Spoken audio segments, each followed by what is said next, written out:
She hadn't planned to go. After a painful breakup with the woman she once thought was her forever, Liv promised herself she'd never let her heart burn again.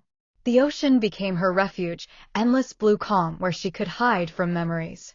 So when her friend convinced her to join a yacht trip along the California coast, she said yes only because there was nothing from her past out there. But that's where she met Mia. Liv noticed her immediately, a woman in a golden dress, standing by the railing, made of sunlight and salt. Mia laughed with someone, but her eyes kept drifting to the horizon as if searching for something lost. Their eyes met, and for a moment, the noise of the party disappeared.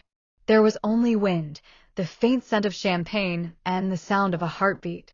Later, when the sun dipped below the line of the water, Mia came closer. "Too crowded for you too?" she asked, as if she already knew the answer.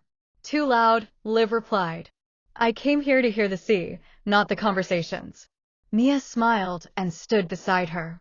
They didn't speak for several minutes, just stared into the dark water. It wasn't the beginning of acquaintance, it felt like recognition. When the yacht swayed on a wave, Mia's hand brushed against Liv's lightly, almost accidental. But neither of them pulled away.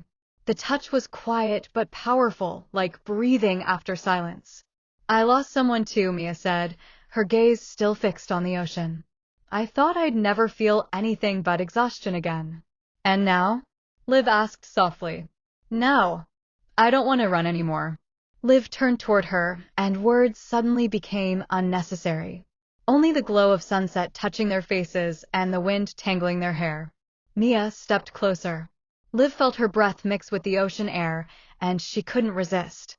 Their lips met gently, shyly, as if afraid to break the fragile calm that had just been born between them. The kiss lasted only a moment, but it held everything: pain, relief, and that fragile thing called hope. After that, they stopped pretending it was coincidence. The night brought long talks, laughter, quiet confessions. Mia told her she was an interior designer from New York, tired of all the glitter and lies. Liv admitted she was a screenwriter who hadn't written anything in months. "Maybe you were just waiting," Mia said, "for someone to remind you that stories can still have happy endings." Morning came with calm waters. Standing by the rail, holding hands, Liv realized she didn't feel empty anymore. Everything before this day, the heartbreak, the loneliness, had faded into the endless blue around them. But cruises don't last forever. Soon the yacht returned to port. They stood on the pier, unsure of what came next. Both had their cities, their walls, their carefully built lives. "Do you think we should keep this going?" Liv asked, her voice trembling. Mia took her hand. "Sometimes the sea doesn't just bring storms," she whispered. "Sometimes it brings back what we thought was lost." And Liv understood, this wasn't a random meeting on a luxury yacht. It was a new course. Not easy, not predictable, but real. They left together, not knowing where the road would take them, but certain it was finally the right direction.